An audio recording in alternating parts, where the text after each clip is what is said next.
Zajtra máme Medzinárodný deň detí. Slovenské rodiny a školy organizujú oslavy, zábavné aktivity pre tých najmenších.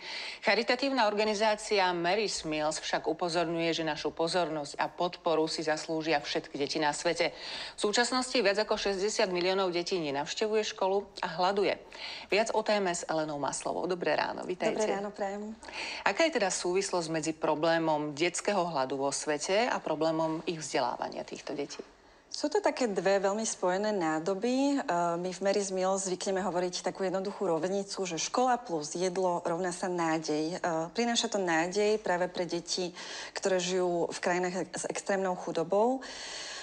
Keď si len predstavíme otázku z hladu, deti, keď sú podvýživené, tak prirodzene im to veľmi oslabuje imunitu. Zároveň, ak vôbec majú možnosť chodiť do školy, tak sú oslabené a častokrát nevedia ukončiť to vzdelanie, lebo nevedia sa koncentrovať na štúdium. Ako ste už spomenuli v tých dátach, tak ale desiatky miliónov detí ani práve kvôli hladu a chudobe nemá prístup k vzdelaniu. Takže táto súvislosť je veľmi markantná a práve my sa snažíme koncentrovať na spojenie týchto dvoch problematík a na jeho riešenie. Snažíte sa teda na to koncentrovať? V ktorých krajinách? Ktorých krajín sa to týka? Žiaľ, extrémna chudoba sa týka mnohých krajín sveta.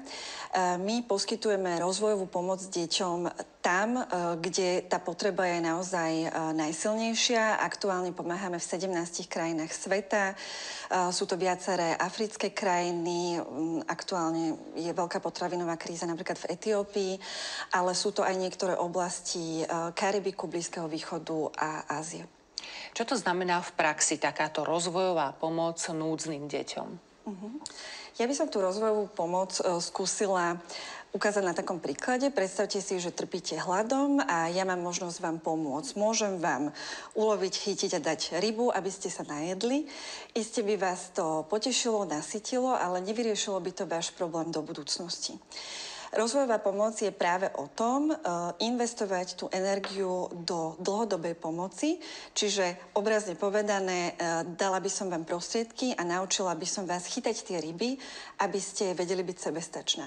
Toto má práve obrovský význam pre deti, lebo deti sú budúcnosť každého národa. Jednoducho oni potom môžu trošku vniesť tej osvety aj medzi dospelých alebo starších ľudí. A popíšte možno, ako funguje zavádzanie toho školského stravovacieho systému v krajinách s extrémnou chudobou. Aké máte výsledky? Áno. Čo sa týka, ja rovno preskočím k tým výsledkom. Aktuálne Mary's Meals vo svete síti každý deň v škole približne 2,4 milióna detí. Ten program funguje veľmi jednoducho a v tej jednoduchosti je krása. My sa snažíme o to, aby v tých dotknutých oblastiach každé dieťatko malo možnosť dostať jedno výživné jedlo denne priamo v mieste vzdelávania, čiže priamo v škole. Zaujímavé je, že tá cena na jedlo pre dieťa na celý školský rok predstavuje sumu 22 eur, čo kedykoľvek v podstate minieme v potravinách, v hračkárstvách a podobne. Takže za 22 eur sa nasytí jedno dieťa počas celého školského roka. Dôležitý je ten aspekt práve tej nízkonákladovosti a efektivity.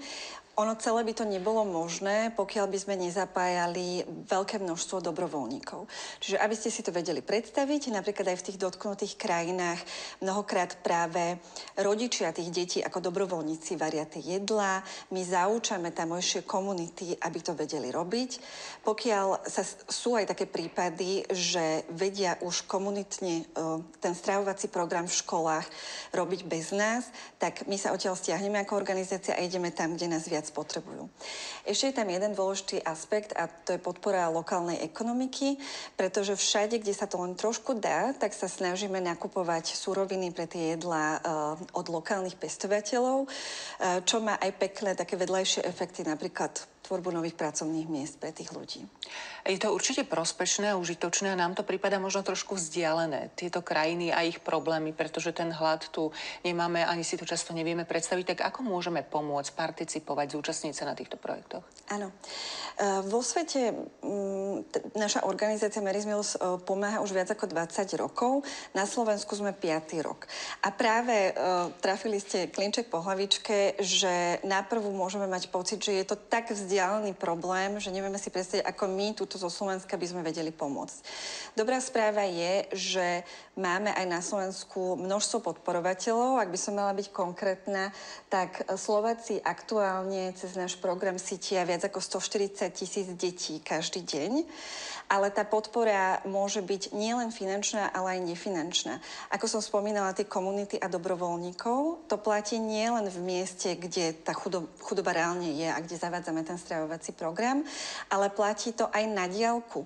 My na Slovensku máme obrovské množstvo skvelých dobrovoľníkov, ktorí, poviem príklad, robia charitatívnu knižnú burzu, ktorej celý výťažok ide na pomoc deťom, alebo tvoria a predávajú výtvarné diela.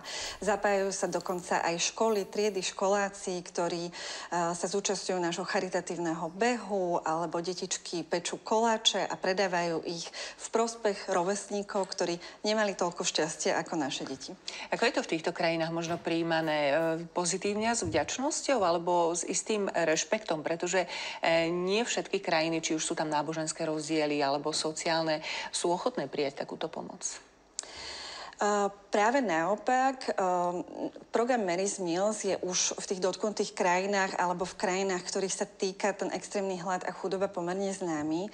Takže my naopak žiaľ aj kvôli zdrojom musíme ako keby selektovať a zavádzať to školské stravovanie pod našou starostlivosťou tam, kde je tá núdza úplne obrovská. Čiže ten dopyt je veľký a tie deti naozaj prosperujú, že máme na to pekné dáta, ktoré hovoria o tom, že sa zvyšuje treba počet detí zapísaných vôbec do škôl, čiže má to ten efekt podpory vzdelanosti a tie detičky sú zdravšie, lebo sú nasýtené a tým pádom vedia dosahovať aj lepšie školské výsledky.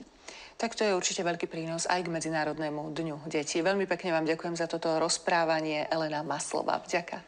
Ďakujem pekne za pozvanie.